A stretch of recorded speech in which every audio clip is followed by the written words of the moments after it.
Súbele, Joe.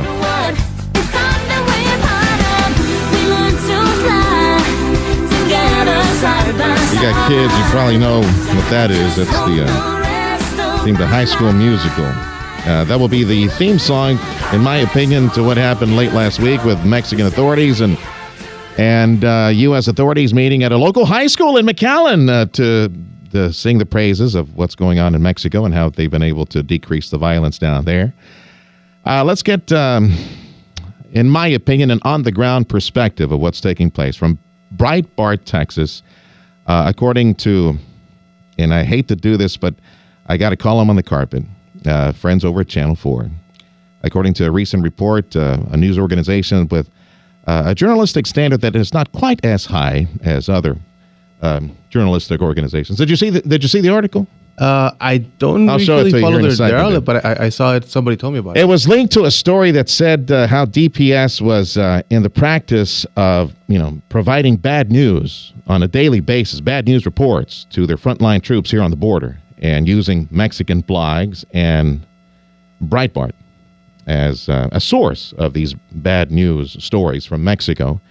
But quote, news organizations with higher journalistic standards rarely appeared on those reports to DPS. So I guess...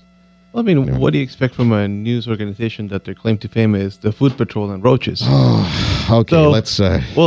now, as far as this... I don't want to go the GOP debate route with folks, but where I'm going to go is I want to make sure that for folks to understand what it's like on the ground in Mexico. Now, I got local leaders that are trying really, really hard to make sure that we get the other side of the story. Good things are happening in Mexico, and I understand. But is the situation in Reynosa still safe? Because late last week, this High School Musical thing where the Mexican bigwig came down here and they even flew in a helicopter into a high school, and they brought Mexican equipment and law enforcement officials, and you had Gil Kurlikowski, the CBP chief, they're patting each other on the back. It was basically a recruitment event, wasn't it, pretty much? Well, was it a recruitment event? It was. Border Patrol was trying to recruit students there. So, better than the drug cartels, though, which we're seeing in a lot of western Hidalgo County. Yeah, they're recruiting and it's kind of funny because, they had this on Friday, and then just yesterday we had two shootouts. One shootout in Reynosa, one in Matamoros. So, of course, things are getting better. We also had a 3-hour-long shootout in Reynosa last Sunday. And we heard about that one. We haven't heard about the ones you just mentioned. Well, and the problem is this. What happens in Mexico is that your news outlets, your mainstream or the regular news outlets in Mexico, they've been silenced by the cartels for several years now, right? Yes, they're not allowed to cover these types of stories. So there's a void of information that's not being put out there. But if I could, and you know what I've noticed, Tim? El Mañana, has something changed over there? Because I've been noticing an uptick in their reporting. And I get to see their little newspaper there at the gas station on a regular basis. I've been noticing an uptick in cartel violence reporting, and it's pretty regular. Yes, I've gone out, I met with them, and they're good people. And what you've seen is this. The Reynosa paper will probably not print about what happened in Reynosa, but they'll print out about what happened in Matamoros. Then their paper in Matamoros will print out about what happened. Interesting. So they have two separate front pages per day, but they're doing what they can. That's one way to do the go around to the threats. Are they still? I mean, you have colleagues over there. Are they still being threatened? Of course. Actually, just yesterday in Reynosa, you had two reporters from one of the TV stations that were they claimed they were assaulted by authorities while trying to get out there and do some reporting. By the military or police? That's what they're claiming. Yes, they actually filed a report and everything. Ildefonso Poncho Ortiz, Breitbart, Texas, reporter in studio on 710 KURV. We bring him back because Sunday there was this incident in Reynosa. The military or the federales, they were going after the head of the Gulf cartel. That's the story. Yeah. That's correct. They didn't get him, though. No, they didn't get him. But they got somebody. They got a number 2 guy. Well, right? the number 2 guy they caught him in Mexico City. It was a separate operation. That it kind of got all jumbled up, but basically, the guy in Mexico City, they're saying that he's responsible for the shootouts over here. Okay. But he was over there watching a horse race and going to go see a soccer game. I don't remember. I think it may have been a local write-up but I noticed if you go deeper into the story, was it you who wrote it, mentioning how individuals on a certain road, the cartel guys were carjacking people.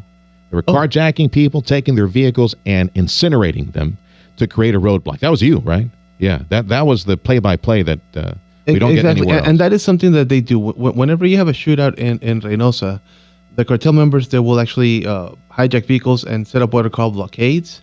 And that is to keep other military forces from going to back up their colleagues.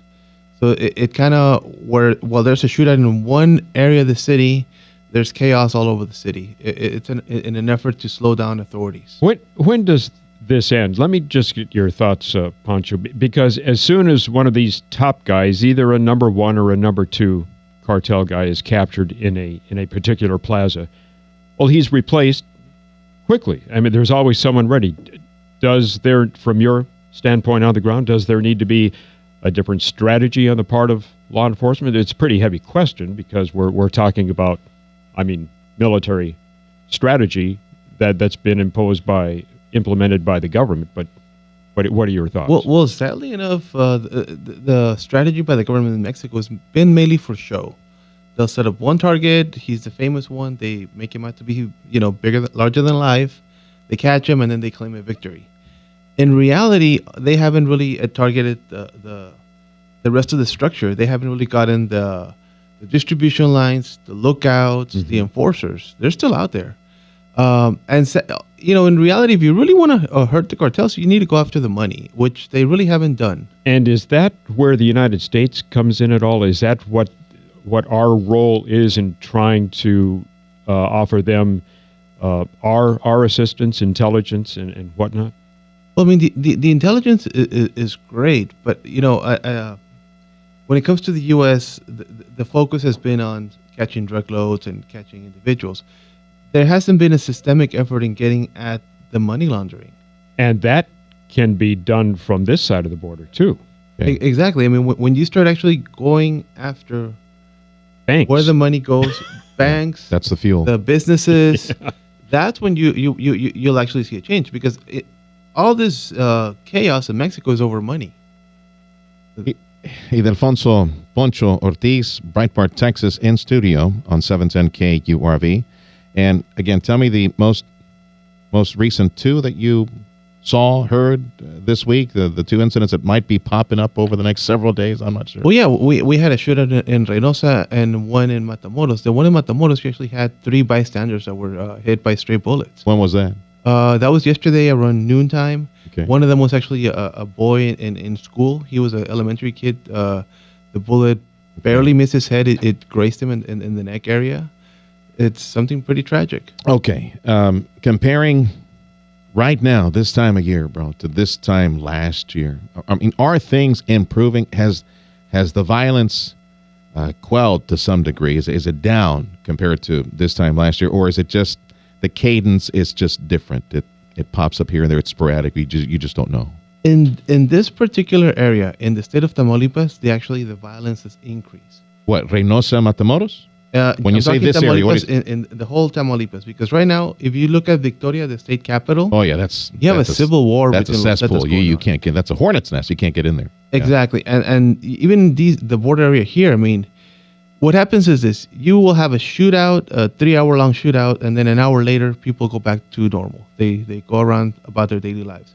Just last week, we had another shootout in Nuevo Laredo at a mall, and within an hour, people were going back to business and, just walking around the bodies and stuff. Well, Poncho, thanks for your time. Come on back and see us when you can. Be careful out there. That's Ildefonso Poncho Ortiz, Breitbart, Texas, joining us on 710 KURV.